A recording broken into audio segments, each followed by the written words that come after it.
Hi all, Kinsey Schofield here, and we are in London. You're with me. Isn't that so exciting? I don't understand why we've got such a bad reputation for British food. That's What?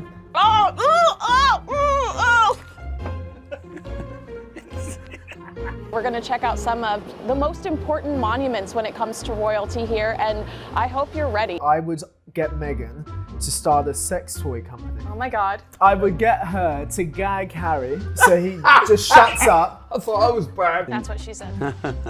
So I'm dressed, I'm trying to blend in. I hope I don't stand out here. I think that this is what everyone wears. I got the trench, probably not the bell bottoms, but otherwise I don't think I'm gonna look out of place. There'll be a lot of Brits offended by that.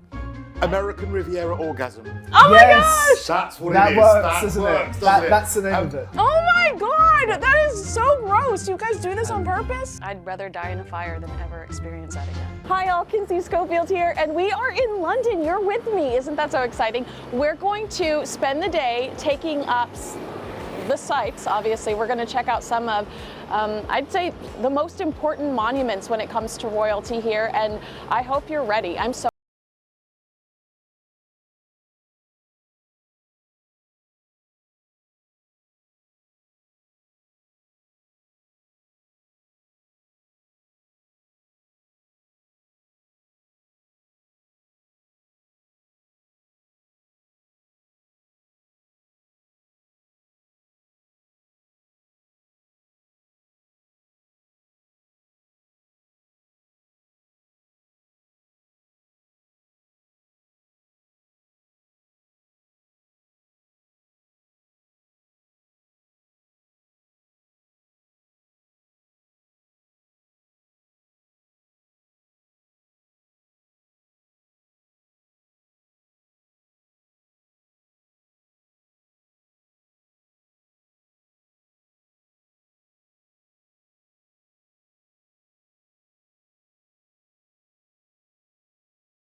Gate. Now this is right outside of Hyde Park. Do you guys hear that? It's right outside of Hyde Park. Hold on. King Charles isn't in right now. No, no, I cannot take a message.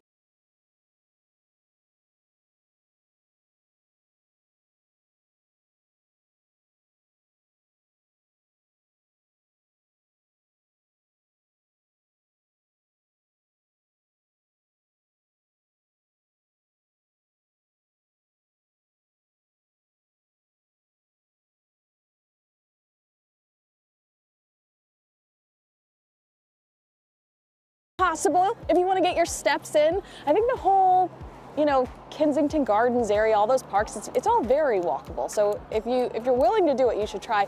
Buckingham Palace, obviously one of the most recognizable buildings in the world, one of the most famous buildings in the world. We were just here for Trooping the Color, and remember we got to see the Princess of Wales on the balcony. That was fantastic. This is where Charles kissed Diana, and this whole place lost their minds. We got to see William and Kate stand up there after they got married. Oh, all of the beautiful memories. And you can just see it's flooded with people. This is what day is it, guys? Oh, it's a Wednesday, and there are a ton of people here. This is a must.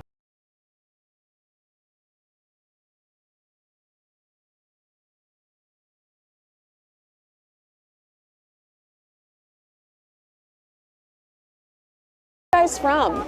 California. Oh my gosh, I'm from California. Really? Where are you from in California? Southern California, like in Riverside County. Oh, okay. I'm in Redondo Beach. Oh, okay, yeah. So what brought you here today? We're just traveling for the summer to Europe. So. And do you like the royal family? Yes. Oh my gosh. Who's your favorite? My favorite? I don't know, I like Kate Middleton. Oh my gosh, we love the Princess of Wales. Do you have a favorite royal? I think favorite Diana. Oh, are we best friends? Are we best friends? How do you not love, like, you have to love Diana. I'm gonna give you guys my deets when we're done talking so we can be best friends forever. What about her did you like? Like the charitable work that she did, and she was a commoner, she was a people's princess. And Absolutely. she really changed, I think, the royal family and the image that they had with the people. All of a sudden they were approachable and Yes. they came off a little bit kinder. And loving and kind, yes, yeah. and a mother, and she was such a good mother. How handsome are her boys? I know, They're so cute. I know, I love it. I'm gonna go see Taylor Swift on Friday. Oh my gosh. I found my tribe. From Texas here to see Taylor Swift. Do you have a favorite member of the royal family? I really like Prince Harry. Oh my gosh. We found the one. Oh my god, he's so handsome though. Yeah, And so have you always loved Prince Harry? not always. I didn't really know a lot about the royal family. So was it when he came over to America? Is that what kind of how you were introduced to him? Probably, yeah. And do you have a favorite member? Probably Prince Harry, yeah. Oh my god, these Texas girls.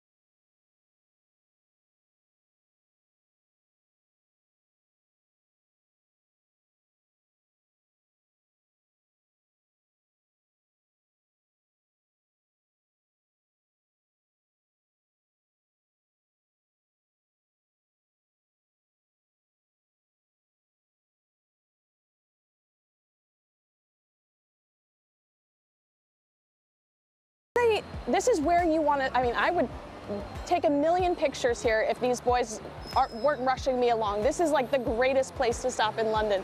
But visually, so much history, so many important people are buried inside of this building. And it's just a great, beautiful piece of architecture. All right, next stop is the Tower of London. Let's go, come this way.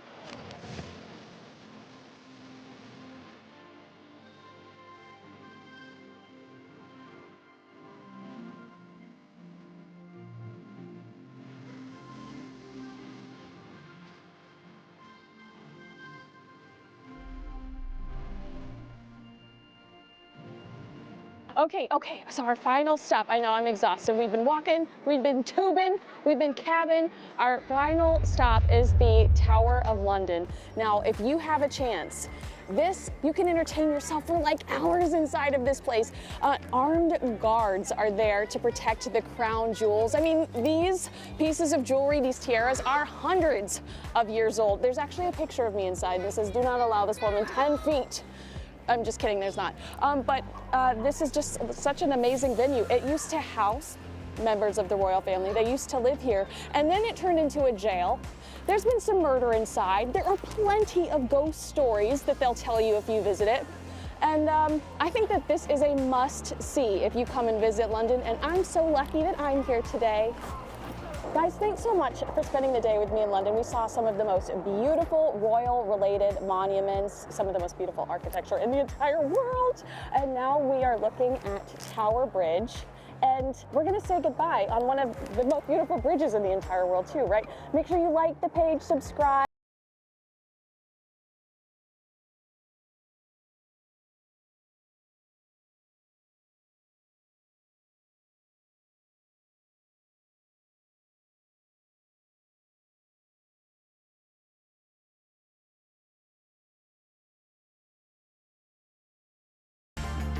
So, do you want to know what it is? Probably not. Oh!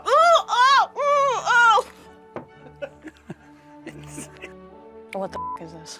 I mean, there is more sausage the deeper you get, so maybe you just didn't... That's what she said. Are we just waiting for you?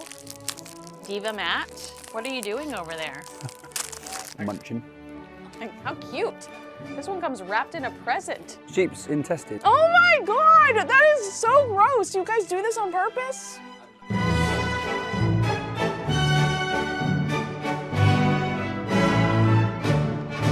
Hi guys, Kinsey Schofield here. The UK gets a pretty bad rap for their food over in the States. So I've come over here, I'm in the UK right now to test out some of their most infamous meals, snacks, drinks, and I don't know if I'm mentally prepared for it, but here we go.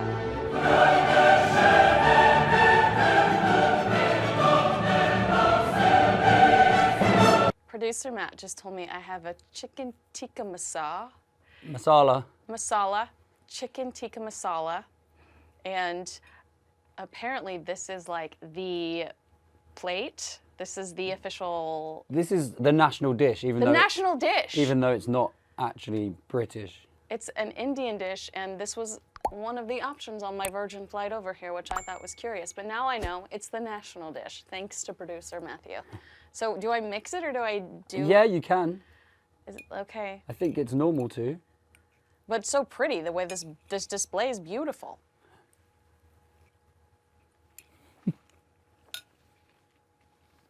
Okay, I understand Matthew's enthusiasm behind this. This is absolutely delicious.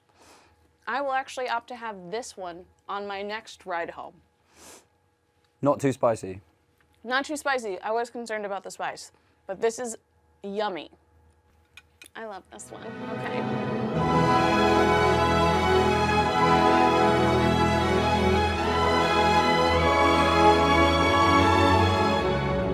Next up is fish and chips. I love fish and chips. At home, I eat fish and chips. And one of my favorite things about being in the UK is like every pub you see, they have the same sign that says best fish and chips. So it's like, are you really? Like, what are the, what are the odds that each one of you are the best? So maybe these are the best fish and chips. They're the size of a fully formed fetus, so that concerns me a little bit, but let's try it out. Oh my gosh, this is so big. That's what she said.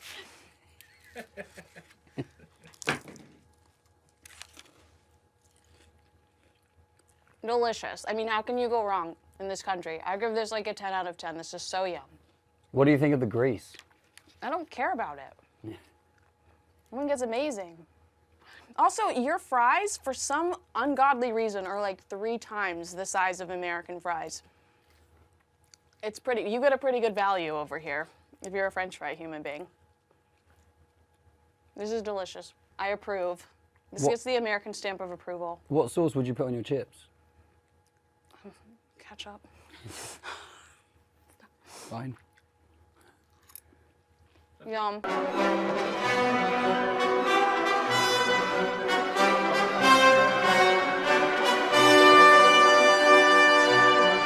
Next up is shepherd's pie. What is shepherd's pie? Shepherd's pie is beef and mashed potato. Oh, that sounds delicious. Actually, is that cottage pie? That is the right way around. No, that's right. That is right, sorry. Yeah, cottage pie is beef, veg and potato. Yeah. So, carry on, sorry. This is apparently ready-made, which snooty producer Matt has an issue with. But you know what? I'm really easy to please. Not really my jam. You guys can have this. That's not really for me. What does it taste like? It tastes like Play-Doh in my mouth. I mean, I think I'm concerned more with the texture than the taste. And I don't want to insult anyone, but that's not my favorite meal. It is a ready meal. Oh, so no one made it here? Then I'm not offending anyone. Okay, I feel better about the situation. Just the supermarket. Okay. No, thank you.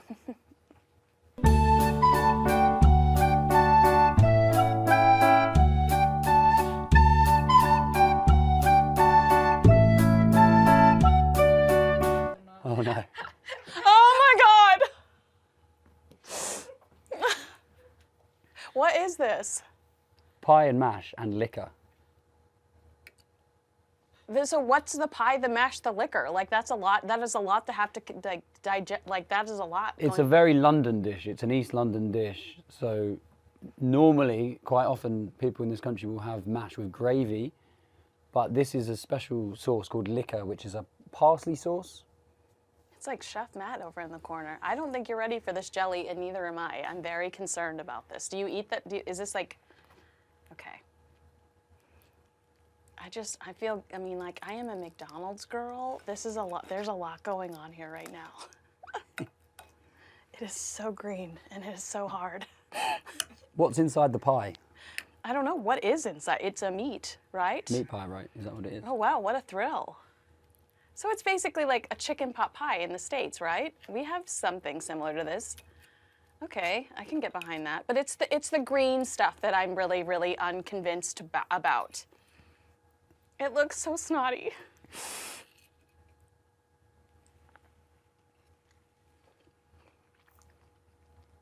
Very moist, but it's good. Yeah. And this is from the oldest pie and mash shop called Manzi's in London. Oh, Manzi's. I'll stop by Manzi's.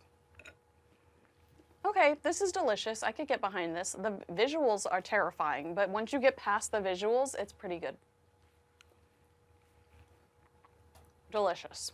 People are gonna be so mad at me because I said it looked like snot, but that looks like snot.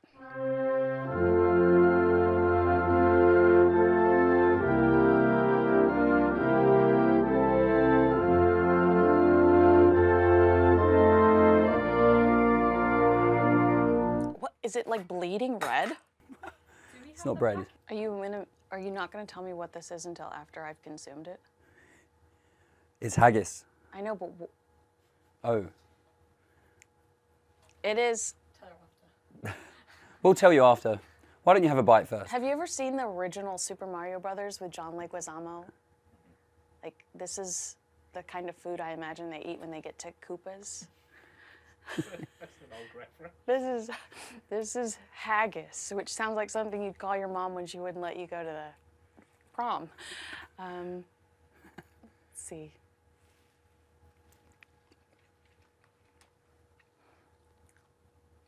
This isn't bad, but it feels like I'm on a diet and I'm like depriving myself of joy. Does that make sense? I don't hate it, but I also feel like, what am I eating? What is in this? Sheep's intestine. Oh my God, that is so gross. You guys do this on purpose? And lungs. Yes, heart, lungs. Oh my God, I feel so guilty, like a sheep died for me today. I literally walked in here with a sheep bag and you guys fed me one?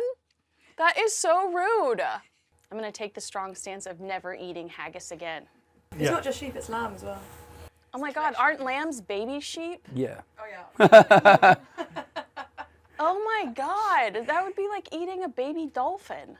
It's sheep offal. So all Yeah, of the, it all is of the bits. awful. Oh That's horrible. That I just ate like a baby thing.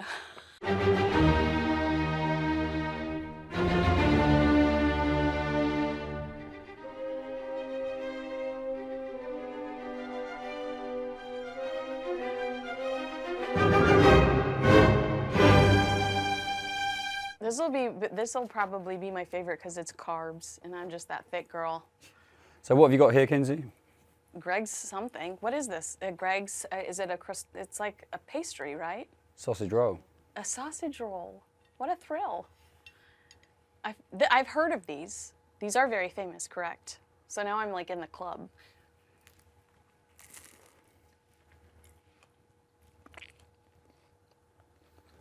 So you really have to be like on the go, starving, on your last leg, desperate times, desperate measures. That's the vibe I'm getting right now. I don't see anybody pursuing this on purpose. And if this never happens again in my mouth, I'm okay with that. I appreciate the effort, I appreciate the hustle, but I reject this. Not going back to Greg's anytime soon then? No, no sir. There'll be a lot of Brits offended by that. Should I take another bite? Does it get better? Does it get better like three deep? No, it's not a complex flavour, is it? I think it's pretty much. I mean, there is more sausage the deeper you get, so maybe you just didn't. That's what she said. There's been so many. No, I do not like that.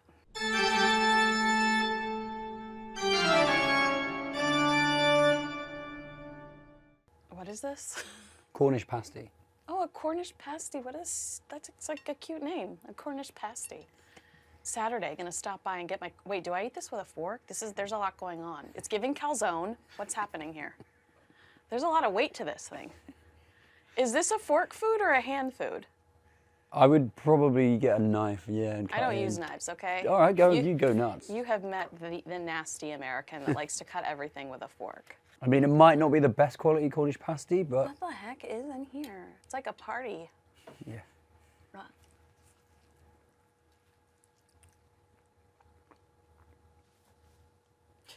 It is a bit like the calzone of the pastry world, isn't it? What is this? What's inside? It may as well be a shepherd's pie. In a pastry. It feels like, you know, do you guys have a garbage disposal here? Do you have the garbage disposal? It feels like this collected everything in the garbage disposal, and then they threw it in bread, and it's just, nothing makes sense. Nothing makes sense right now. All of these flavors, they're not supposed to be together. It's like when you saw like Dennis Rodman dating Madonna. That's what's happening inside of this. I'm gonna go with no. But we should give a disclaimer that these were purchased like 3 or 4 hours ago, so maybe they taste completely different and much more delicious upon, you know, that fresh first bite. So I don't want anybody to be personally offended. Please don't be mad. Please don't leave me mean comments.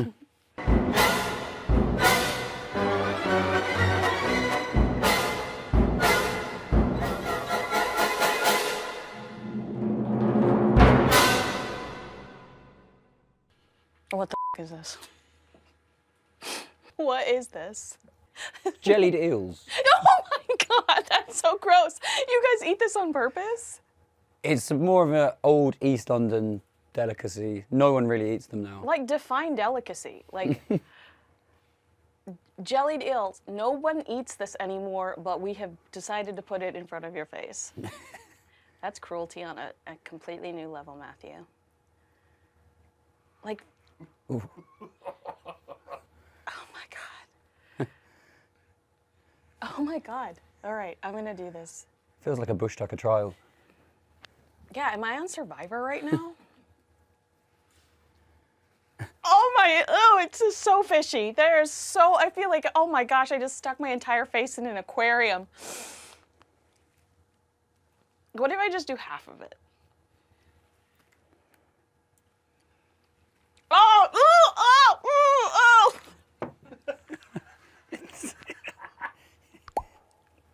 I think we need a new water. That was so gross.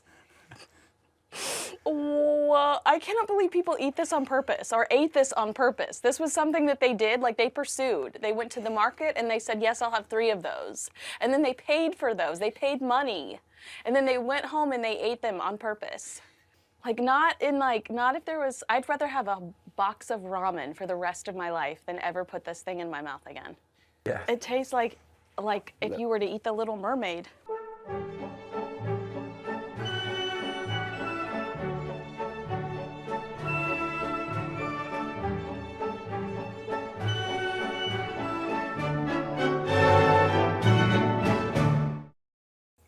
Actually not bad. Literally, no one had shared or tried like the eel thing that they just made me eat, but everybody's munching on the black pudding. So obviously, I'm a little more enthusiastic about the black pudding than the other stuff. Pudding where I'm from is like Jello, Bill Cosby with like this is not the that. I feel like it's definitely. It's a breakfast food. It's a breakfast, okay. Oh wait. What's going on it? Yeah, this is good. Yes, I could get behind this. So, do you want to know what it is? Probably not. What is this? It's pig's blood. Stop! What? You guys are crazy! I love pigs. They're so cute. They're caring animals. Oh my gosh. You know what? For the longest time, I thought ham was a bird. And then when I found out it was a pig, I felt so bad about it. And now imagine my horror finding out this pudding patty is actually Babe. It was pretty good though, it was pretty good. So I'll give you guys that. Horrible that we've just slaughtered a pig for this teeny tiny patty, but pretty delicious.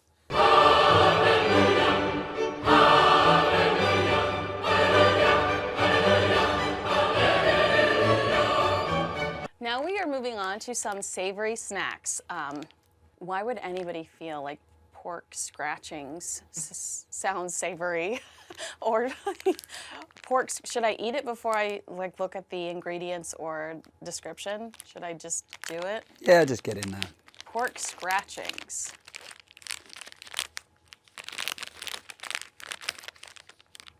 Mate, that piece is big.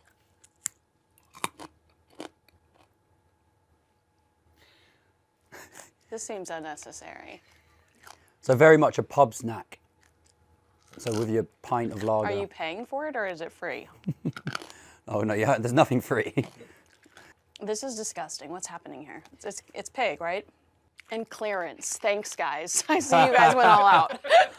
I'm not. You could check on the back what the pork content is, though. I don't want to know. I feel like these are the kind of things that you give your dog on Saturdays after a nice little walk. Yeah, this is not something I'll ever eat again in my entire life. Not even to impress a boy. No, thank you.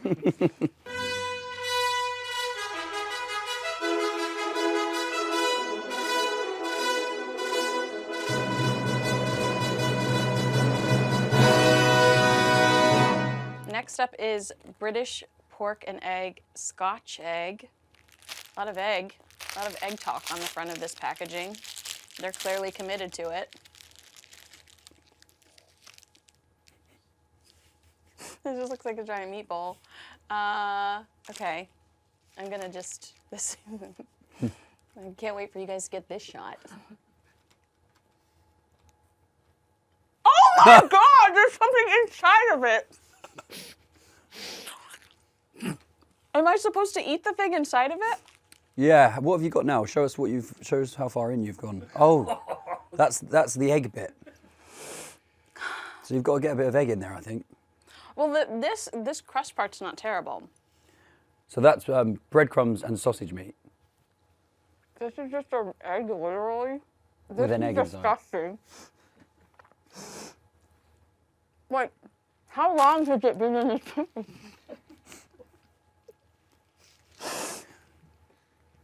Am I going to die? So it's not exactly a gourmet Scotch egg either. Is that an option? You get some very nice ones. I would never, ever, ever have bitten into this if I knew that there was a real egg in the center of it. They're very popular at picnics in the park, smaller ones. So you get miniature versions of those. I'm not going to any picnics in the park. Well, this is interesting. I don't know why it exists, and I am confused by that. But thank you for letting me try your Scotch egg.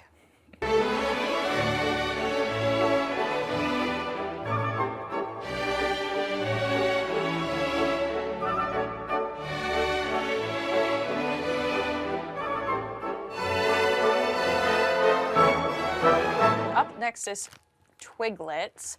How is it related to Marmite? They have Marmite in them. Oh, okay. And what? And Marmite's like a paste, right? That you. Like a spread. It's a yeast. No one asked you to use that word today, okay? Oh! Is that the Marmite that's the No. That is the last I want of that. I don't even think I can swallow. Nope. You can keep your Twiglets. Have you tasted Marmite before? No. What do you think of that flavour? I'd rather die in a fire than ever experience that again. So there was quite a famous advertising campaign, which was you either love it or you hate it. So. Like Donald Trump. You know when you accidentally like stick your finger in your mouth after you take your fingernail polish off and it's like that gasoline taste? That's what's happening in my mouth right now. God bless. Help me.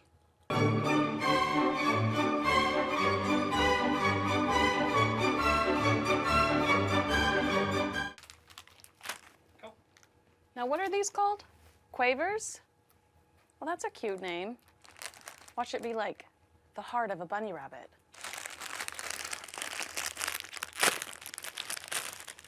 Oh, they're so cute. Look. Ah, they're so light. Oh, this is my jam. I would watch tons of murder mysteries and just stuff my face full of these. Cheese is always a good way to go. Quavers, I think I love you.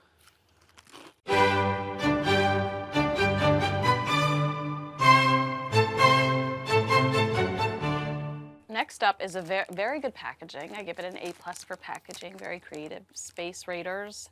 Unfortunately, it says pickled onion in the corner. And that's unfortunate for me.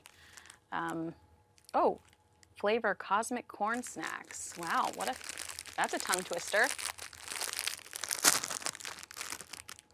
Oh, so cute, light, fluffy. Oh my God, they smell disgusting. That is. Oh my God, but they're good.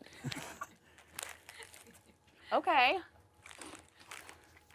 The aliens really know what they're doing. Oh my God, they're shaped like little aliens. How cute is this? Decapitated, but delicious.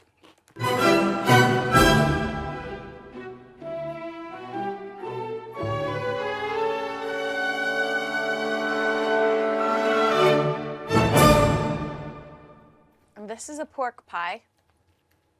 It seems pretty self-explanatory. Oh my gosh, that piece is huge. I am grateful. I am grateful for you cutting a piece for me like my mom, but it is pretty thick. And I don't trust the thickness.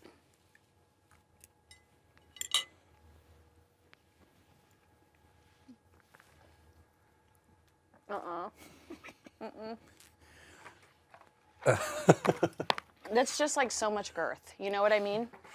I just can't do it. There's no taste, and it's just like a lot of stuff happening in my mouth, and I'm not gonna commit to that right now. You ladies understand. Yeah, so it has like a gelatin in the pastry. Oh, is that what that is? Yeah. Because there was too much going on in there. Not everyone's favourite. Gelatin, and there's like little to no flavor. I do love them by myself, actually. But What? yeah. What is wrong with you?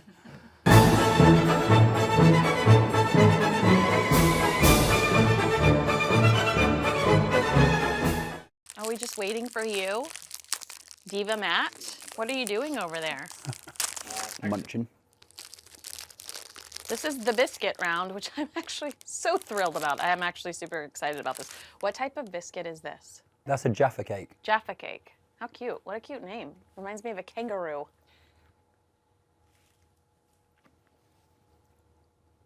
Okay, it's weird, but I'm into it. It's weird, but I'm into it. It's like listening to Lady Gaga for the first time. You're like, and then you're like, okay, this feels good. This is delicious. I might take this home with me.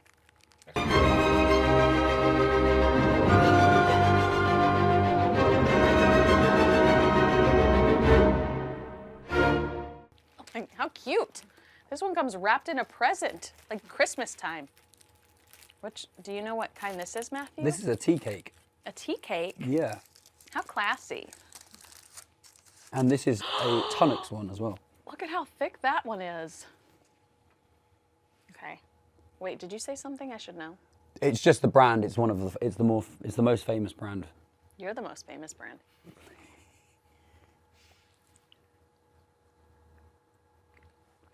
I love my life. This is delicious. And I really like that it comes like prepared for you in a nice foil. It makes you feel like Santa Claus has come down the chimney. Oh, you guys say Father Christmas, huh?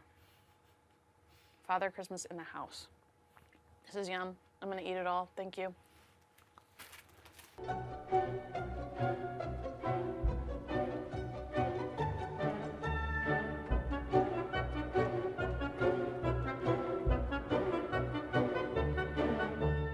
I can't believe you guys are giving me biscuits and not tea.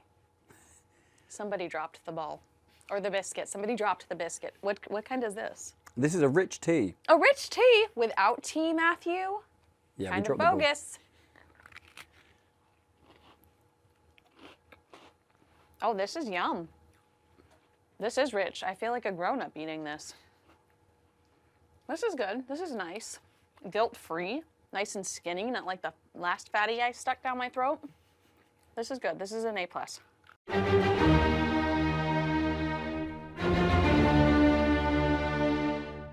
So this looks very similar to my last biscuit, Matthew, but how is this different? This is a digestive. It's just a like... digestive? Is it like supposed to help you like pass things through? It's slightly more indulgent. But seriously, the word digest in the States means something like that old people are really concerned about. Like, you gotta eat your yogurt, you gotta digest that stuff. And then you would brand it like as something sexy for a biscuit? I love yogurt and I love digestion. I'm not trying to make anybody mad. I prefer the last one. I mean, in America we have animal crackers. This is giving animal cracker. Quite often it's eaten with cheese as well. Thanks, Matt.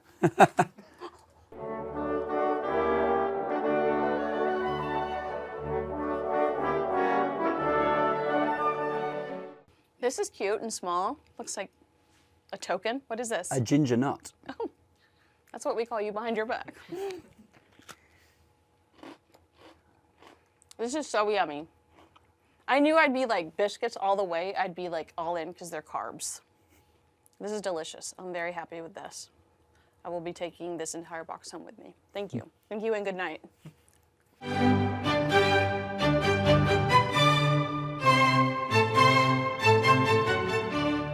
This is a custard cream. Oh, custard cream. This is the 1 gram likes? It is visually very stimulating. Like, I'm loving it.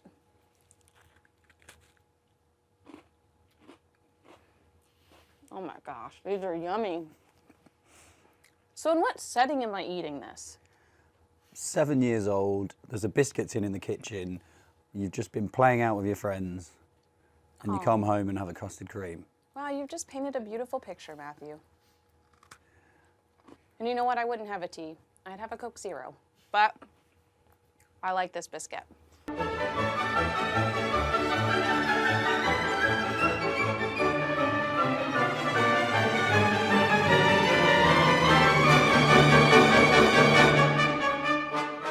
Bourbon. Oh, a bourbon. A bourbon. It's like a chocolate version of the last one you had. Oh, well then I'm definitely gonna be down. A bourbon. Thank you. Oh my God, I love it so much I would marry it. This is so good. You guys get to eat these just like whenever you want. I love your life. Minus the eels. I would move over here and eat all your food.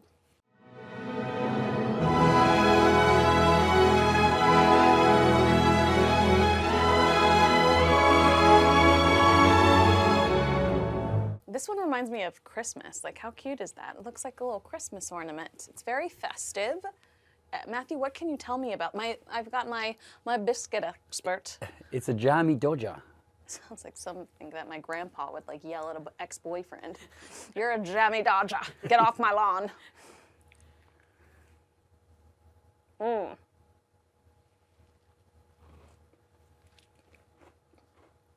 It's pretty, but I don't know if I'd ever pursue this on purpose. Oh my God, you're offended. I apologize. Do you want the rest of this?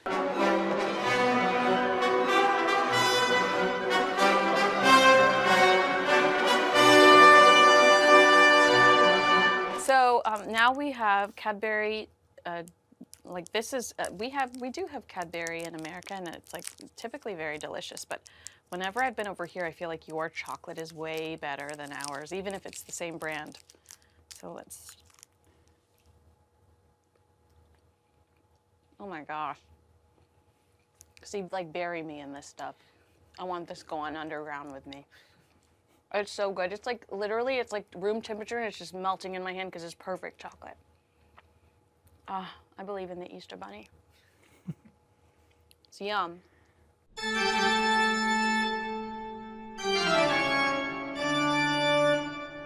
Kinsey, what have you got?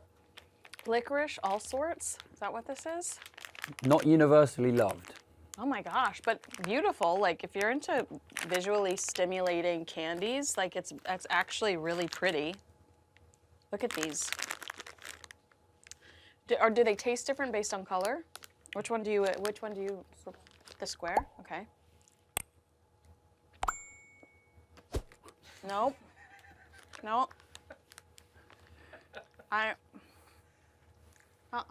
You can have these back. These are all you.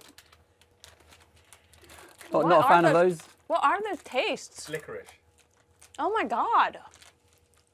Is licorice a thing in America? It is, and it's something you avoid. It is the thing you avoid in America. But it looks like licorice. This looks like a fun little festive situation, and then you put it in your mouth. Nope.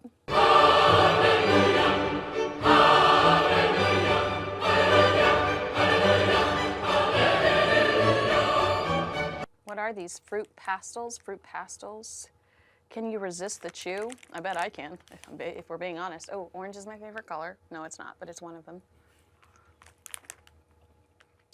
I love, like, this is definitely my jam. I'm gonna try it. I'm gonna try a yellow one too. I wish they were more sour though. I think you can get sour ones. Yeah, these are delicious. I give you an A-okay on this. What I was going to say was, so when it says on it to not chew, their thing for a while was, can you put a fruit pastel in your mouth without chewing it? But why would you want to? It gets better when you chew it. Call their marketing team. Let me have a word with them. I'm gonna eat another one. And I think we're in a hurry. Oh my God, this is good.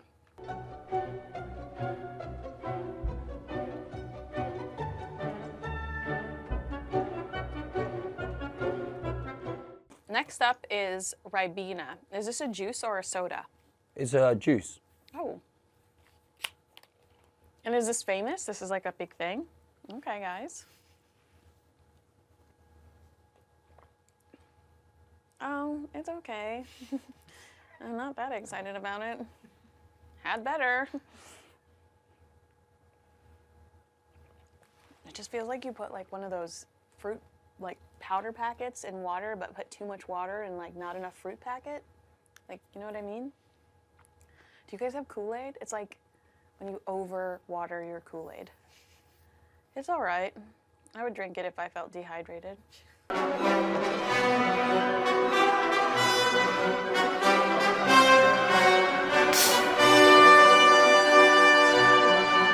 This is called Dandelion and Burdock. And this is supposedly like a very old drink. An old drink, yeah. Okay. And way before my time. Fetus Matthew. Our biscuit expert. He's just a baby. My mom used to hide my medicine in cherry Coke. And I feel betrayed by you guys right now because that is exactly, the PTSD is coming back. This is like my mother has hidden medicine in a soda pop. And I'm not into it. And it even smells like medicine. It even smells like my cold's about to go away. No, I don't ever want that again. But I wonder if you put Mentos in it, if it explodes like Pepsi. That's our next video. My 3-year-old just discovered them. They're so good. I don't actually like them. I'm compared to a 3-year-old a lot. What? How do you say this? Fruit pastels. Pastels? I would have said pastilles. Don't use that. Don't use that. I don't want to hear from you guys. Graham's already bagsied the custard creams. What? I didn't realise that's how things are running. I just lick everything. Yeah, let's give Graham the custard creams, but lick every single one. Just realised you could probably hear this. I feel so bad. You feel so bad. You feel so bad. Hello. So does my stomach. So does my tongue. Graham's just texted. He says he can hear every word we're saying. That is so funny. And nothing would stop me eating those custard creams. So how was your culinary trip around the UK then, Kinsey? I thought it was pretty good, but I feel like this is what I'm sticking with. This is what I'm gonna eat 24/7. This was my favorite. What was your favourite of the hot food? The first tray, what was that called again? The chicken tikka masala. Yeah, you said Wow. it better than I did. You definitely said it better. That was my favorite, which does surprise me as well. This is my favorite candy. I hated the part where you made me eat the baby lamb. That was so rude. And I'll probably be haunted by that for the rest of my life. But other than that, what a thrill. Have you been surprised by the British cuisine? Is it better than you thought? Is it better than I thought? I don't know. I'm not like a foodie. Am I surprised by it? I mean, I definitely think that it's unique. I had beans for breakfast, which was wild. It was like beans and orange juice at the same time. Like that doesn't freak you out a little bit. Yeah, I think it's neat. It's neat to come over and try different things. I think we need a part 2. Do we? What baby animal are you going to feed me next time, Matthew?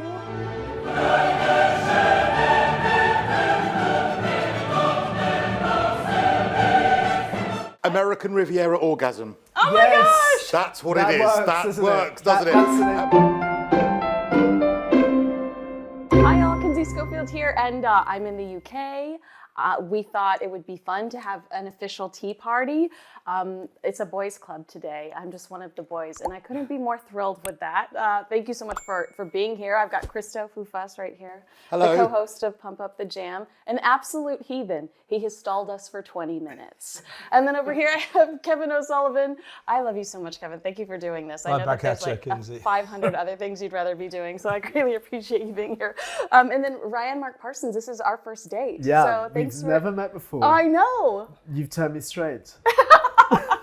And that is why you're here.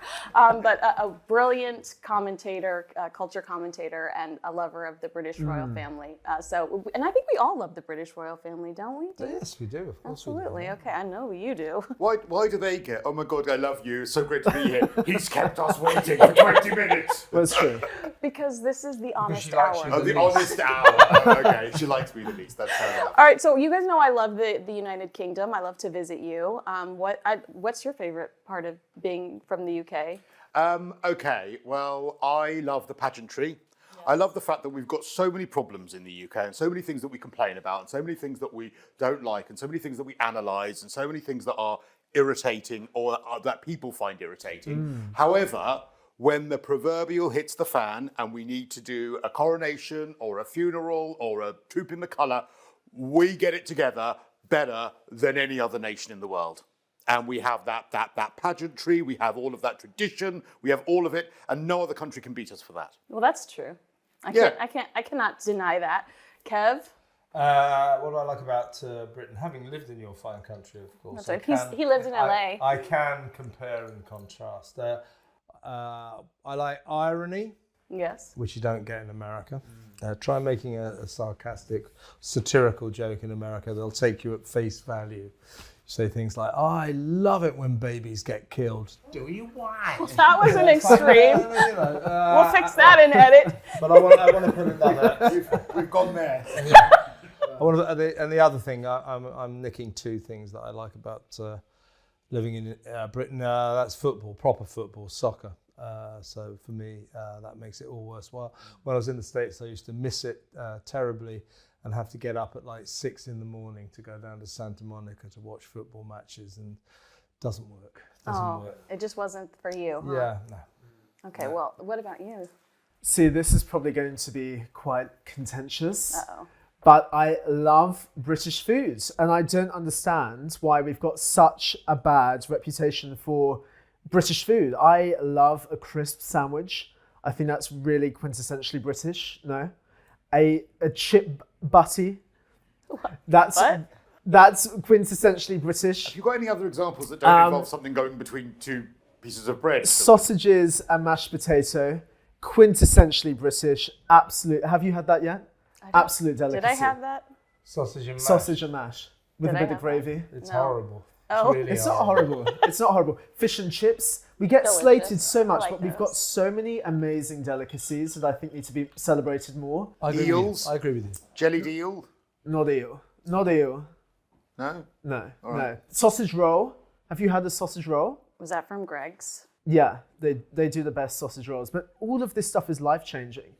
And I think we need a better reputation internationally for our food. And Okay. I'm fighting for that here. Living for your enthusiasm. We will start that change.org petition as soon as we leave the building.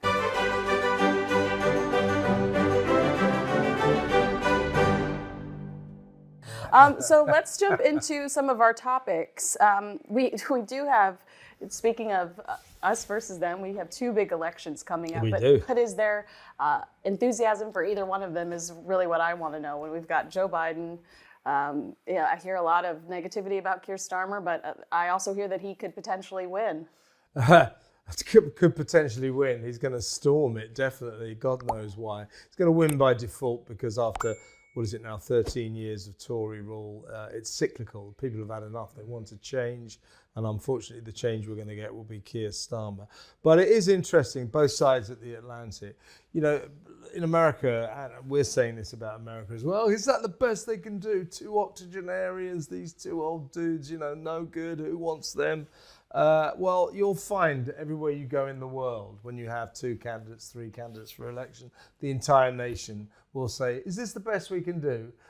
So our choices over here are pretty lousy, and the choices in America are pretty lousy too, but that's the way of the world. I mean, this is what you do. What are you thinking, watching what's going on in the political space right now? Well, I've been on the campaign trail for, I think over 3 weeks. Every single day since the election's been called, I've been on the doorsteps talking to British voters.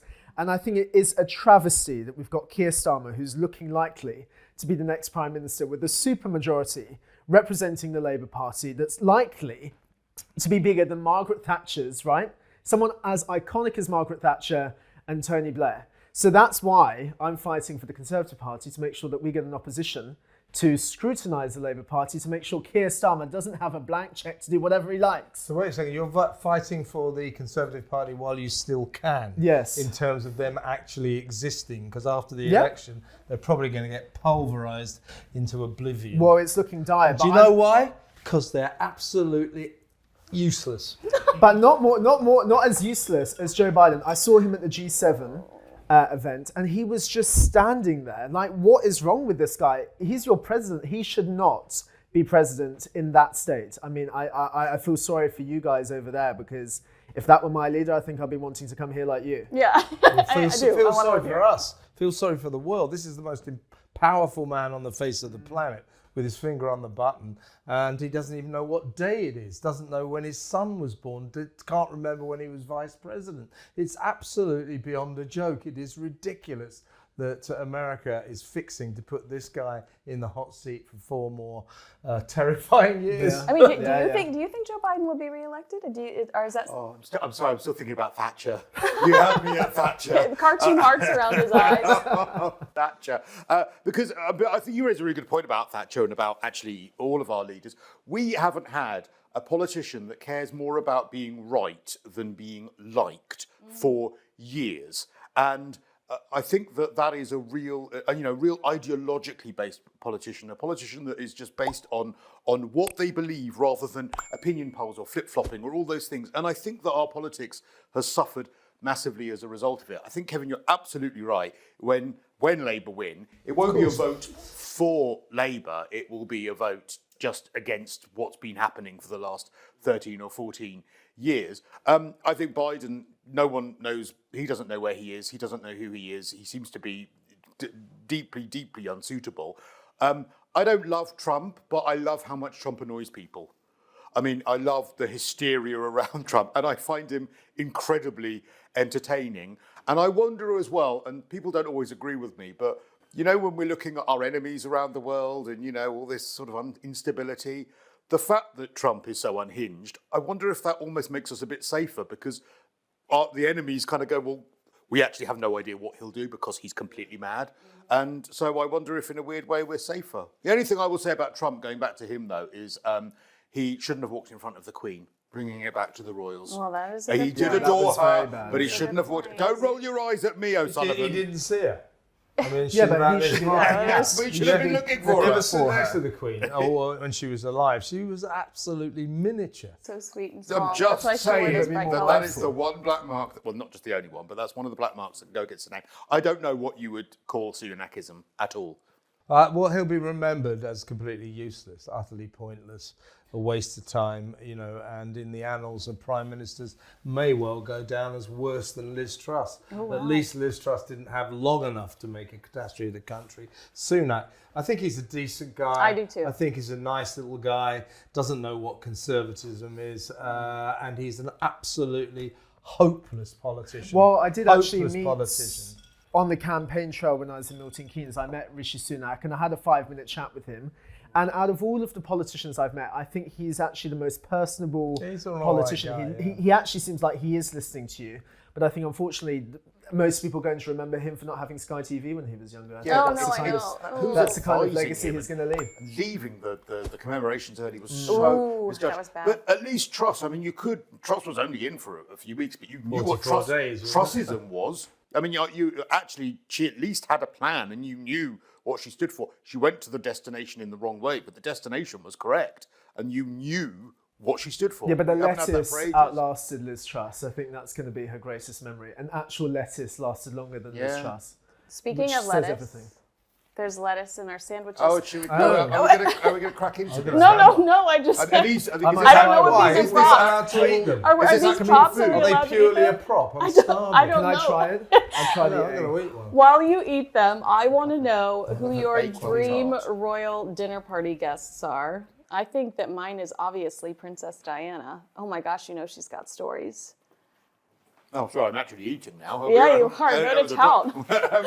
I think I would want Prince William, just so I could stare at him lovingly, and then his wife, just to make sure that there was no inappropriate behaviour on your behalf. Just to make sure that no one accused me of anything. So it might still happen. You just don't want to be accused of it. No, I'm just saying that just so all of my bases are clear. But I also love his wife. I love the Princess of Wales. But also, there are so many good royals. Yeah. I'd have Meghan there. Oh, really? I'd have Meghan at a dinner party. I'd want to see how she operates. I'd want to be fascinated by it. And that if Meghan was there, we'd all be arriving by private jet. We would all have blacked out Range Rovers from the private airfield. That you would have Cristal champagne and the best there. Otherwise, that she would be referred to as Duchess. It would be high end. We'd have a jam and we'd have a biscuit for the dog. So, But she'd be talking about herself the whole time. The whole conversation would just be about her. I mean, is that the kind of person you want at a dinner party? Her soap story. Yeah, exactly. Yeah. Well, yeah, but How I'd soporific. have her there, but I wouldn't just have her. Can I have Margaret Thatcher? I know she's not royal, but she thought she was by the end. She's political royalty. Yeah, I want Thatcher as well. I'd put Thatcher next to Meghan. See how that would get along. Put Thatcher next to Meghan now. Yeah. Yeah, put Maggie's skeleton there. Oh my God. See how that goes. Yeah, that'd be quite a good dinner party, wouldn't it? Maggie, you haven't been eating. You know, Yeah. you need to eat something. You can fit into those tiny skirts now. Here's a dog biscuit. Yeah, so I'll have those two. And Queen Elizabeth and probably Prince Philip as well. Put Prince Philip next to So me. you're having the entire royal family? Yeah, that's pretty. Haven't got any bold. left. Yeah, and not Margaret and the Fergie and Diana. Yeah. Yeah. Okay. All right. I'd probably have. Who would you have? King Henry VIII. I'll go back a bit. I'd find out why he was so angry. What actually happened to his wives? I'd be so intrigued. I think that would. I think they lost their heads. Yeah. Well, some of them did. Yeah, but why was he so furious? And why was He he couldn't so? divorce them. I think he'd just be a really fun guest, as well as the Queen. I think I never got to meet the Queen. I went to the Lying Estate twice. Oh. Obviously, she was dead. Was Philip Schofield next to you? No, I didn't see him. Okay. No, but He was ahead. He was way ahead. skipped the queue, right? You saw a glimpse of him as he Yeah, walked zooming by. past with Holly Willoughby. But yeah, I would definitely have the Queen there. I mean, I was gutted I never got to meet her when she was alive. But, you know, it's kind of the same, isn't it? In a I coffin. met her. You did? Tell us. I didn't know you've met Queen Elizabeth.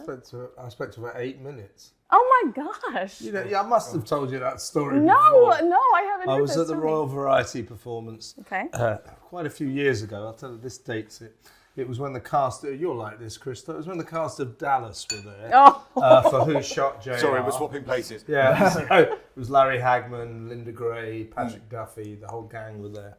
So what happened? She was desperate to get out, but Prince Philip was much more chatty. Mm-hmm. So she zoomed around this people. She went, yeah, good to see you, we're out of here. She gets to the end of the line and turns round, and Philip is, I'm not kidding you, is about 20 people back. No. And so she goes, ew. So she sort of stood there and turned around and said, did you enjoy the show? And I said, yes, ma'am, did you? Yes. Went on rather long. I said, it always does, every year. She said to me, I'm always rather jealous of all those West End performers that get the night off, because, you know, they close all the other plays down. And I said, yeah, we don't get the night off, do we? No, we don't, do we? And so on and so forth. So we're chatting. And she said, which paper do you work for? I said, The Sun. She went, yeah. And so on and so. Anyway, it went on. There's a guy from the Daily Mail, God rest his soul, a guy called Pat Hill. So he's realising that. So after about 4 minutes, the only thing I'm thinking is, I'm talking to the Queen. I'm talking to the Queen. It's the only thing that's going through my head. And this guy's kicking me in the side of the leg. And anyway, it goes on and on and on. I think we're talking about the weather by the time Philip finally turns up. I'm going, come on, Phil, come on, get me out of here. So Phil turns up and he says, Philip, this is Kevin O'Sullivan from The Sun. And he went, oh, for God's sake, grabbed her and stormed out. So that was my meeting with the Queen. Oh my gosh, I love that story. So wait, who would you have dinner with? Who's your dream dinner guest for royalty? Yeah, I would have, if they can be recently dead, I suppose, I'll have Prince Philip, definitely. Okay, yeah. Even though he wasn't too thrilled to see you, but yes. No, he wouldn't be. They can make up. It would be lovely. I didn't get the chance to say. We met before, Prince Philip, because I met him once when I was on a local paper and I had to take these kids out. Wait, so how many royals have you met? I met Diana. No! Oh my gosh! Tell me about I met Diana when I was a young reporter doorstepping at a flat. She used to have this apartment in... Is this before she was princess? Yeah. When she was dating Charles. Yeah. Nobody had actually confirmed it, but we knew she was. So every night there'd be this sort of phalanx of reporters out and photographers outside our house. And one time I was standing there with this photographer and it was pouring with rain. And she came home and she said, well, why don't you at least come in and stand in the foyer? So she let us stand in the foyer because it was pissing with rain. So she struck me as rather nice. And I've seen you at royal garden parties. Have you ever Yes. had any royal encounters? So I met, now King Charles, but he was Prince Charles at the time because Humble Queen brag, Elizabeth okay. was alive. Mm-hmm. But I went to the garden party a couple of years ago. They have no alcohol though, Boring. which was very disappointing. Yeah. I actually asked for a martini. Yeah, as you do. As you do, but in the tent where they have the scones and sandwiches. Nice to meet you. Could you get me you a grab me a martini? glass? Would that be all right? Anything slightly stronger? Yeah. Your Highness. But yeah, it was amazing. It was raining though. We didn't have nice weather like this, but Yeah. it was still incredible. And it was just because we had a bit of a break because of COVID. First garden party back, and yeah, it was full morning dress, proper occasion. Oh my gosh. Loved it. I love your Loved life. it. Here's the thing about Buckingham Palace, though. The gardens are lovely. Inside, it's really shabby. Oh. It's falling apart at the seams. Yeah. But they're really redoing scruffy. it right now, Is aren't that they? what- yeah, Yeah, they and they need to. But the first time I went there, I was shocked. You know, sort of wallpaper hanging off. Ooh. It's a real Damp mess. up in the Real, corner. you know, sort of threadbare carpets. It's a real mess. Oh my goodness. But the garden is huge. I was Garden's walking lovely, around, though. and Garden's they actually lovely. have a tennis court at the back of the garden. Do they? Yeah, I didn't yeah, know they're that. a little tennis court. I was shocked. And they got the swimming pool around the back Swimming as pool, well. yeah. that they've turned the temperature down to save money and to save the planet, and the staff are really fed up about it. No, I'm so glad that they've made those sacrifices. freezing. Those are some sacrifices. My mother used to do flowers for Diana. I know. I have. Yeah, I you've seen- actually you- have that picture saved to my phone. You have the photo. I met Charles and Camilla when they were Prince and Duchess, Duke and Duchess of Cornwall. But I was just a reporter, and I was wearing jeans and a really shabby shirt because I didn't know that day I was going to Clarence's house. So I literally went looking like an absolute tramp for a Prince's Trust thing. But I met the Queen when I was 4 as well. She came to open. What was that, in 1920? In 19, yeah. She came to open the. I really don't think, as the oldest at the table, you've got a leg to stand on there. But she came to open Showing something the fattest. in St Albans. Are we going there? He came to open the Abbey in St Albans, or something to do with the Abbey in St Albans, like the chapter house or something. And there were all these crowds in St Albans, and I was very, very young, and I wanted to see her, and I had this like very limp bunch of flowers, and I couldn't get to her, so I broke away, and my mum grabbed me and pulled my shirt off, so shirtless as a 4-year-old, I ran through the security and got to the Queen, and I gave her these flowers. And she was like, God, what "Ew, did she say?" Thank you very much. Yeah, it was very kind, and then the police sort of dragged me away. And that was Thanks, the kid. only time I met her. Oh, that's And you I had my remember top this? off. I was slimmer then. You remember this, or you've been told? Yeah, I remember Oh, okay. vaguely. She was wearing, I think, bright yellow that day, and I sort of remember getting to her. Oh, wow. And I remember going, sort of crawling through the railing. I don't remember much else. My mum's told me a lot about that. Can we recreate it after this? Yeah, okay, can't Kevin, run you're anymore. paying the Queen. Again? We've got a yellow hat for you outside.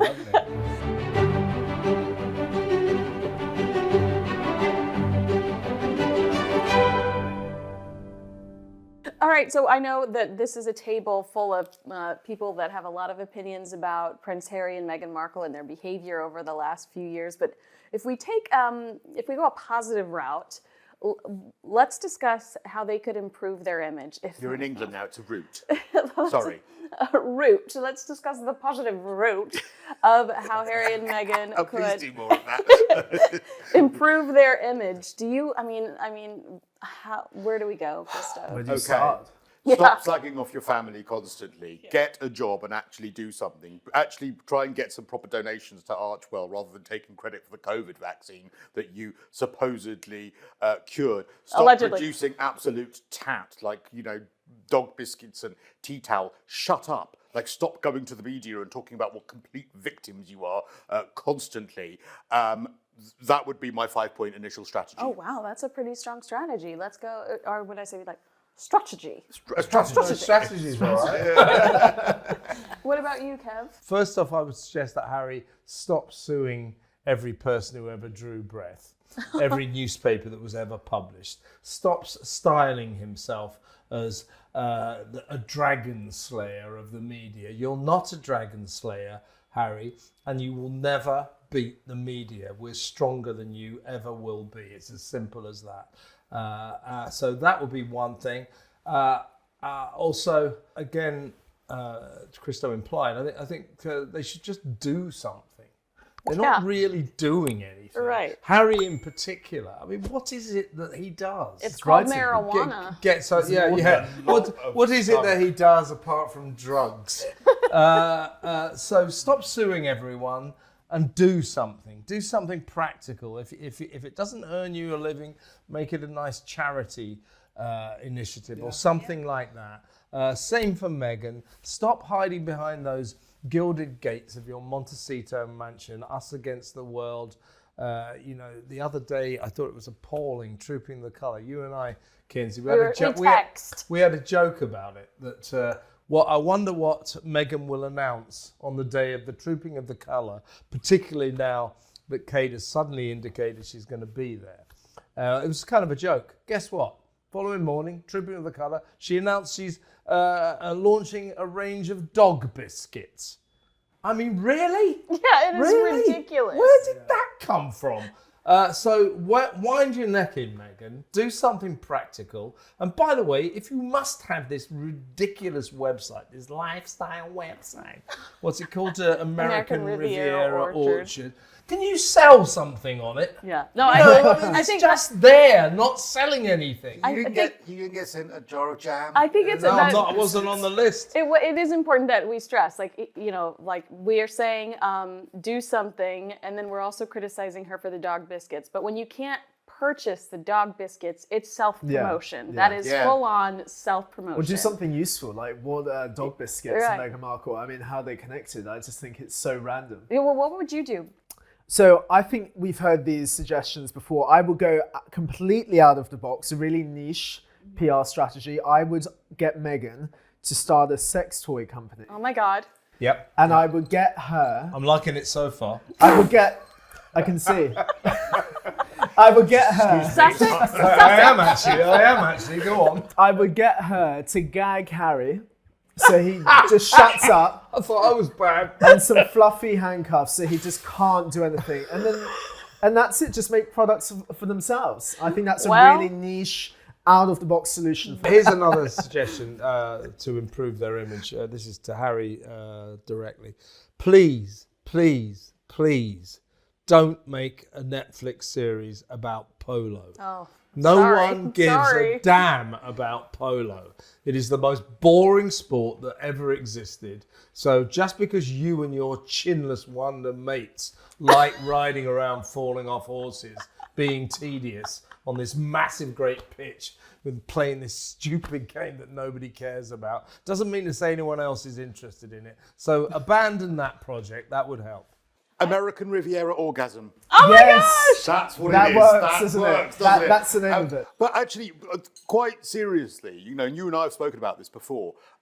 Harry was in such a brilliant position that he could have, his brother is going to be commander-in-chief of the military. He could have positioned himself so brilliantly as being the person that the veterans look to for inspiration. His brother is the person who is in charge while they are serving. Harry could have been the one, having served himself, being a veteran himself, that worked tirelessly with the British Legion, that maybe made documentaries about what it is like. I know he's done Invictus, but really built on that.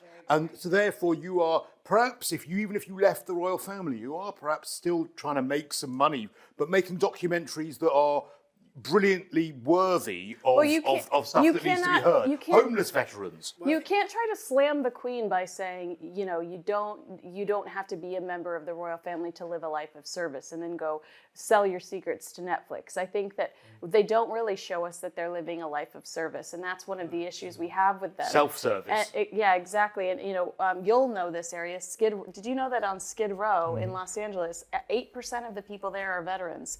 Start at home. Start with the homeless crisis in Los Angeles.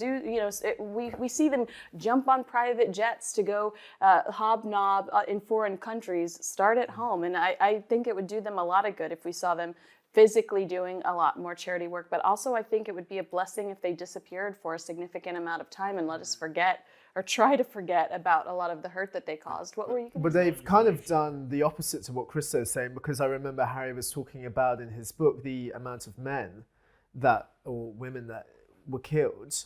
and he was completely castigated by 25, ex-servicemen and women. You don't talk about that. You don't talk about the people you kill. I think, what did he say, 14? I thought it was 25. Was it 25? The kills, however many kills it was. You're right, and it comes across as a brag. Yeah. It's really unsavoury, and that could have been a brilliant PR strategy for them, but they just seem to flail around. I mean, do you remember when they were at that premiere and he was sort of touting for voiceover work for her? Yeah, Meghan Markle loves that line.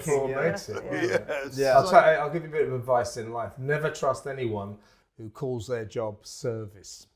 Politicians do this. I've devoted my life to service, and made several million quid along the way. Don't trust anyone who calls their job service. They're liars. Oh, wow. Okay. So that was positive. Yeah. We're in a happy mood. Feel really good about that right now.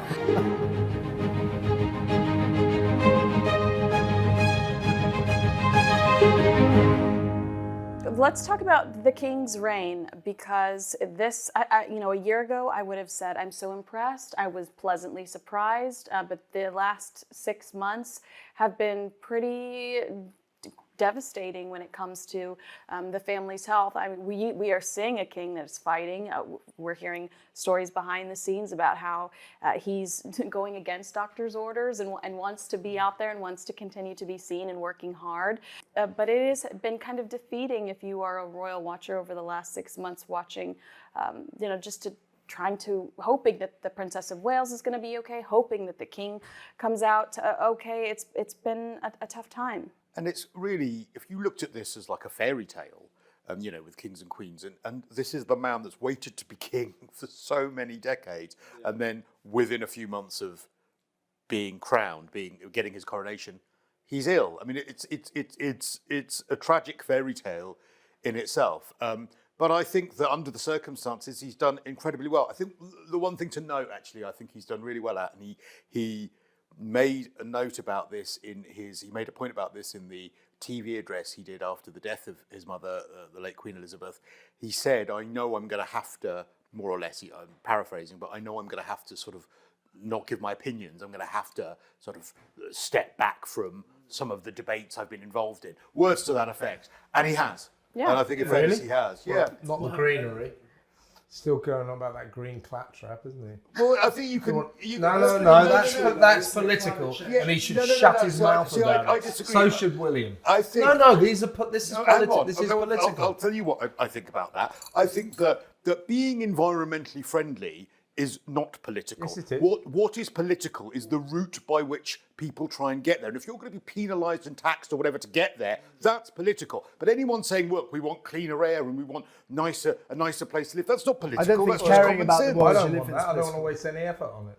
You don't want to waste. So why do I have to listen? Less nice air. Kevin and I are not particularly. That's why I live in a city. But what about young people like me? We need to live in the world that you're going to live. I don't care about young people, for God's sake. Live or don't, doesn't matter to me. Well, your time's nearly up. Why should I live on Earth? Why am I supposed to care about you? Why am I supposed to care about you? Because we want to enjoy the world. I don't care about you, right? So we want to enjoy the world that you've lived on for 100 years. You go right ahead. Don't expect me to care about it. I don't care about your welfare. This is not a good I've spent with him in ages. Honestly, young people, why don't you care about us? Because I don't. No, I just think it's just nice to have less rubbish in the oceans. Less it's political. But the route is political, I believe. Well, no. Neither Charles nor William should drone on about the environment because it's political. Did you know his Aston Martin runs off wine and cheese? Yeah. Do you know how much it costs to convert his engine for that? £54,000. So that's what. If it's saving the planet, it's worth it. Oh yeah, because we can all go and spend 54,000 quid, can't we, on our cars? Oh, well, that sadly I agree with, which is making me question everything I've ever thought. But okay. Well, we disagree on that. Yeah, it's. But on everything else, he's shut up. He's not writing letters to politicians. He's not doing all of that anymore, is he? Sorry. Yeah. He thinks his opinion is very important, and that's why he's bombarded. But it is. He's the king. He's bombarded. Well, it's not really. It's not the king. He's the head of state. Of course, it's important. Well, yeah. But what practical function does he fulfil in terms of governing the country, apart from being the figurehead the kind of decorative figurehead. None whatsoever. And he's a great decorative figurehead. Yes, He's a we can wonderful have that. There's decorative nothing wrong with And having a that. word on Queen Camilla as well, because I think she's sort of got into the role very well and has been head of the family as well at times over the last few months while the family has been indisposed. Which I think probably gets on Prince Harry's nerves quite a bit. Oh, he would hate that. He likely is. We like her for that. Yeah. Yeah, but she has. I love the turnaround of Camilla. I think it's brilliant. Now, again, you look at the comparison with Meghan. How much Camilla was absolutely rinsed by the press, loathed. If Rottweiler. If Camilla had ever sold her story, she'd have got millions. If Camilla had written a book, she'd have got absolutely millions. She got her head Do you down. think anyone would have bought it though? People did not. I don't think people really like her. At No, the I think time. that they It would wasn't have just wanted it to wasn't know a- the it ins was- and outs. all this sort of blame the press, blame the media. The media and the press only ever reflect what the people are thinking, and the people hated Camilla for being a marriage wrecker. I get why, but what she did was she understood and she got the fact that this is what happens with the press. This is what happens. You've got to ride it out. You've got to, Kate had bad press at times. You've got to ride it out. You've got to get your head down. You've got to be stoic. You've got to never complain, never explain. And as it turns out, that made her more qualified than many of the members of the royal family that we have. Meghan and Harry couldn't handle that, and that was why they ran away. If Camilla, I would argue, got way worse press. But this was also Camilla's life. This was Camilla's environment. This was her world. Was it her grandmother that had an affair with the king's great-great-grandfather? I mean, this was in her blood. Yeah. And it wasn't in Meghan's blood. And I'm not defending her. Please, God, don't think I'm defending her. I'm just saying that they're two very different worlds. I mean, Camilla probably heard stories all of her life about the royal family and knew a little bit more how to navigate it than Meghan Markle, who was just, let's be honest, feverishly Googling that family leading up to, after Ashley Cole blocked her on, her on Twitter. But you're absolutely right. Camilla comes from those circles. I mean, she knew the royals before she knew Charles. That's the circle she comes from, the sort of Shire horse riding. So did Meghan need more help, maybe? Well, Meghan doesn't come from those kind of circles, to say the least. She'll tell you she came from the salad sizzler, the Sizzler salad, $4.99 salad bar. But the reality was, Daddy was paying for some very expensive dance classes in Beverly Hills. Daddy, oh, she has a father. I didn't know that she did. Nor does she. So little, yeah. But with Camilla, I mean, I still look at her, people my age, I'm 24, I think a lot of Gen Z still look at Camilla, even though all of this happened before we were alive, and they just see the cheater. Oh my gosh, really? Yeah, they see the woman that interfered in a relationship between Charles and Diana, and I don't think I can forgive her. Wow. That's what millions of British people think of Camilla. Absolutely. She's still a deeply, shall we say, generously divisive character. I could say unpopular. Millions of people in this country cannot stand her. They think she's the marriage wrecker that ruined the perfect union between Charles and I get that a lot in by America. that sex chat they had. Have you heard it? Oh no, let's not go there. Not over the tea and crumpets. That really put me off my jam in my sponge. Yeah, no sponge talk today, okay? Unless it's about the sponge on the table. I hear that a lot from the American audience, because the American audience haven't kind of watched the evolution in the press, because the press did decide that there were some key people behind the scenes that worked to make her a much more likable character, and we in America didn't have all of that coverage. So I get that a lot from America. I think she's more popular than she used to be. Absolutely. I like her now. And things happen with Camilla, which I'll give her credit for. For example, when she went to the Normandy Beach Memorial the other day, and spent longer than our Prime Minister there, which was a good idea.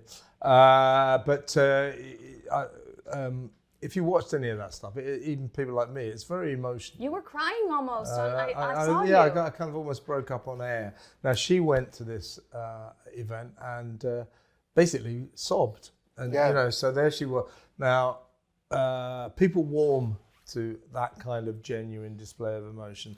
So I think that for all her, shall we say, difficult background in terms of being the marriage wrecker, that may be an unfair accusation, but being the third woman, the third person in that marriage and all that, for all of that, she is improving her image. People are warming to her more than they did, but do not make the mistake of thinking she is widely popular.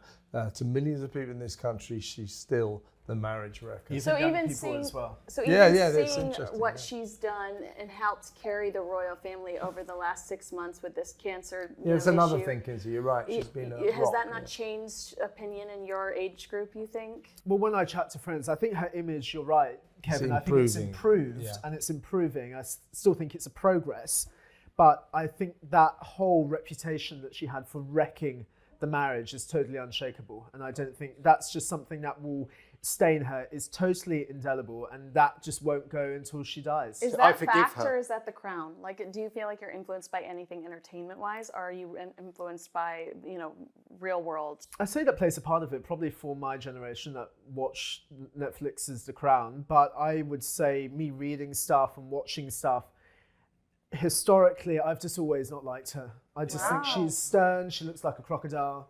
I just... They all do. They all look like crocodiles. What do you mean by that? I loved Diana so much that, and I've told you this back before. You should see his back tag. It's just Diana. It's like this little tramp stamp back here. I used to take Hello Magazine. I used to buy Hello Magazine, and I used to go to the back of Hello Magazine when it was at the end of the year, and they used to do a premium number phone-in to ring up, and you could choose Diana's favourite outfit from the last 12 months. And so whilst boys my age were buying sort of, porn and football mags, I was buying Hello Magazine for Diana's outfits. That's how much I loved Diana. Yet I forgive Camilla. I love Diana forgive too, her. and I forgive I forgive her. And if she makes King Charles a better king, then I think that's wonderful. I do think, please correct me if I'm wrong, but I feel like history will shift in a much more positive direction towards them, and they'll be known as the greatest love story, in royal history, that they were meant to be. And maybe that's one of the reasons why Prince Harry is fighting so much to... Well, that incident, the message that he sent her that we're not going to mention, that's hardly out of Romeo and Juliet, is it? If you know what I mean. I don't know. Have you seen I wouldn't necessarily classify this as a grand romance. Super drunk. Yeah, exactly. I don't know. Obviously, you've not been on Tinder lately, Kevin, and that's probably best for you.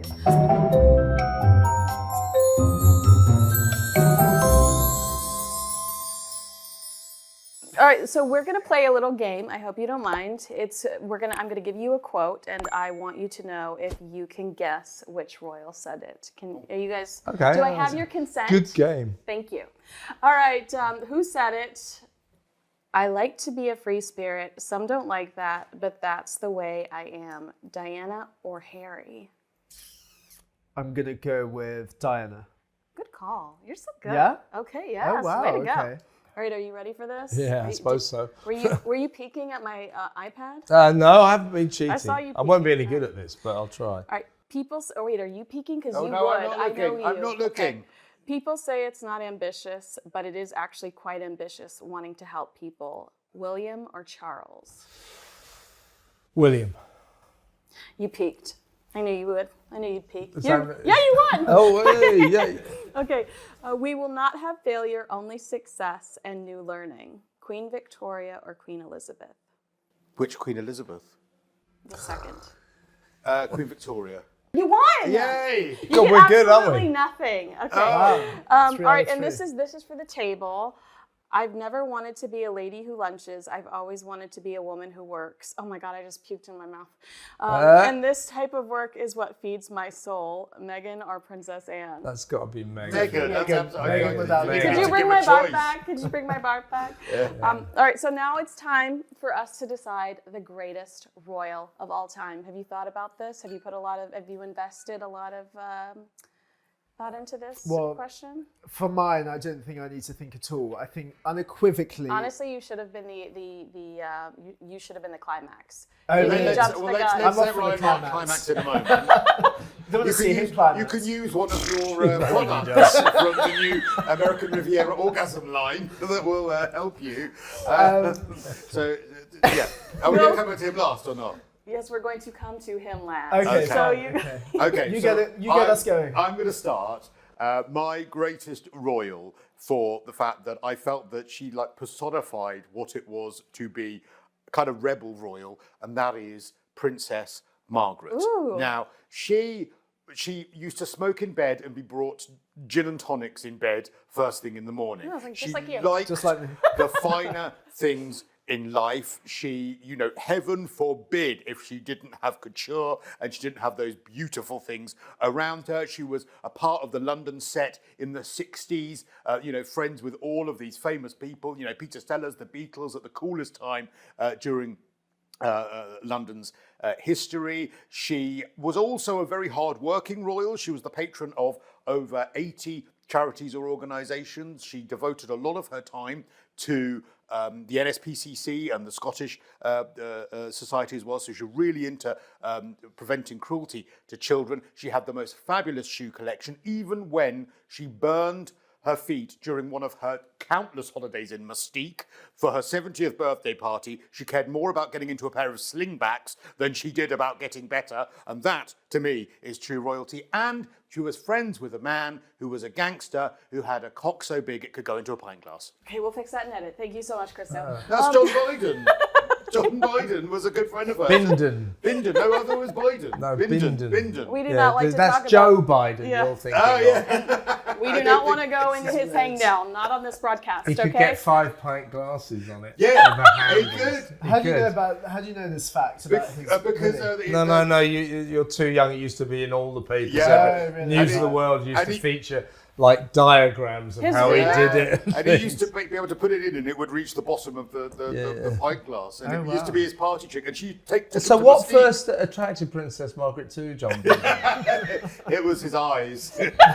yeah, okay. Kevin, how are you going to follow up with all this hang down talk? Yeah, I mean, we're going to go for recent ones, right? Because, you could go for... I mean, I always think the most entertaining royal ever, obviously, was King Henry VIII. And arguably the greatest royal was, the first Elizabeth, ahead of her time. But for the sake of concurrency, I'm going to go for Prince Philip. Undoubtedly the funniest royal ever. Funny. The funniest royal ever. I've had a few words with him, always very gruff. He was a very gruff man, but there was always a... So are you. Yeah, that's true. That's probably why we got on so well. There was always a twinkle in his eye. He was amused by life. I think he was, to a certain extent, crushed by having to pay second fiddle to the Queen, but he did that with a great sense of duty. It wasn't easy for a guy like that to always walk behind his wife, to not be the star of the show, because what I do know about him, he was a natural socialite. If he walked into a room, he was the center of attention. He directed all the conversation, made all the jokes.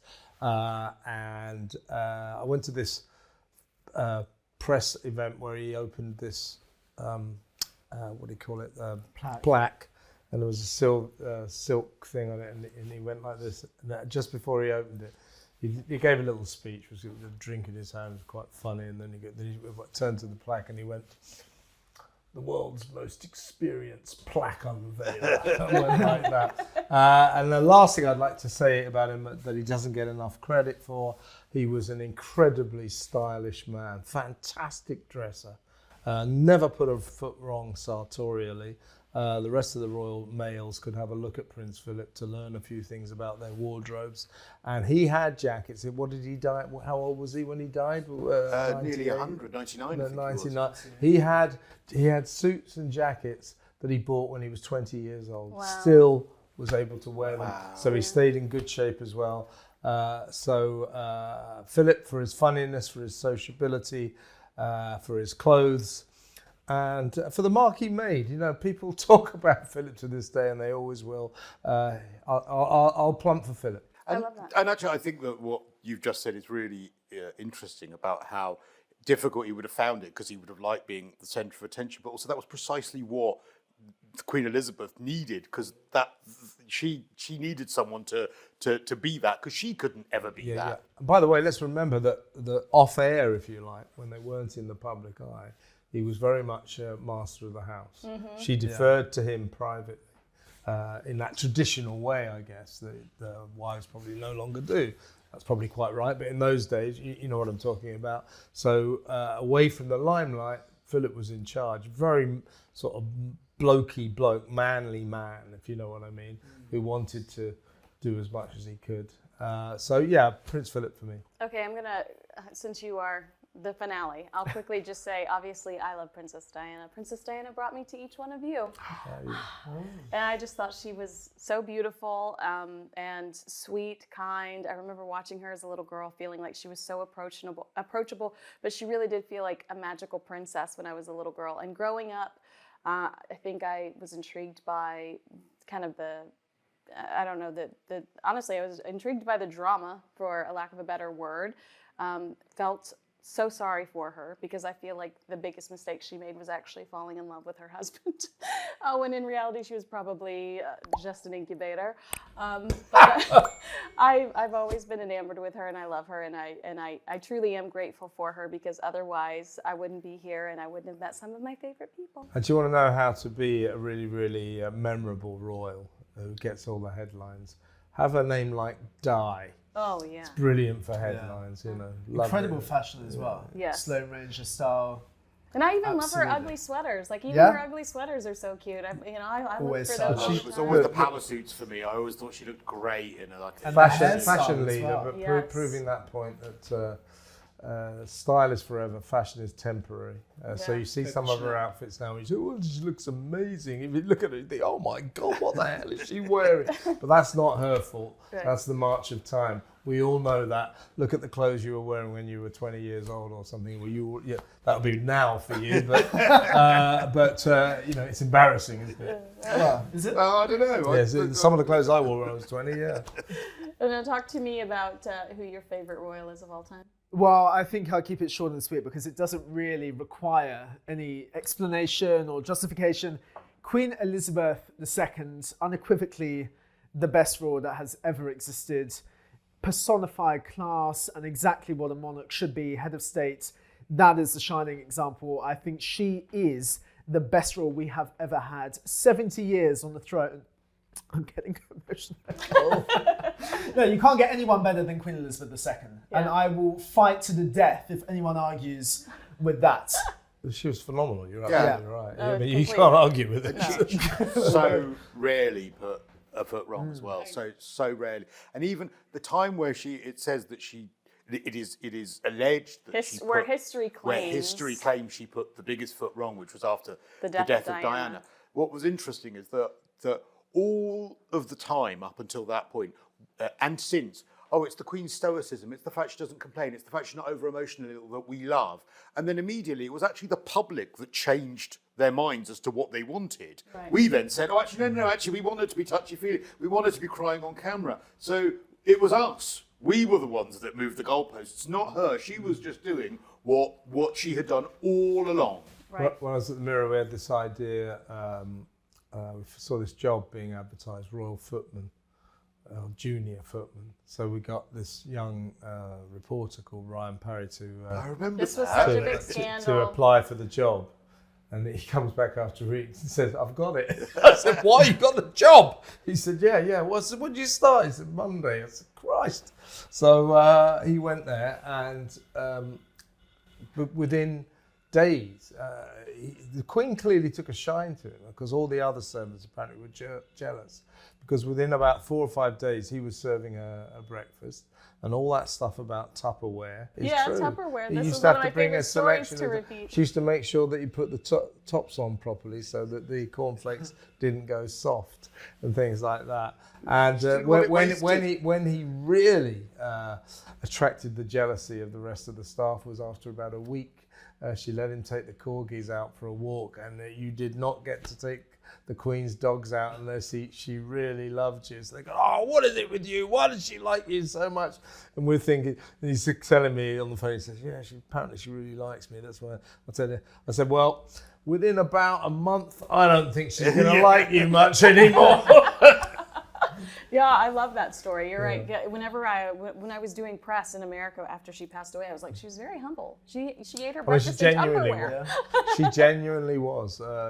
She was really frugal. Mm-hmm. Always asking for the heating to be turned and turning lights off and all things like that. Yeah. And one image that I just can't forget is during her final days, she was working right up until her death, and then she met Liz Truss and had an audience with the then Prime Minister. But I think that really just epitomised everything about the Queen's work ethic, resilience, attitude towards and we're seeing hard that in work King Charles and representing right now the too, country. don't Yeah, you absolutely. think? Yeah, with her son. And the pain she would have been in. I mean, because it's obviously widely accepted she was suffering from this form of cancer in her final sort of year, 18 months.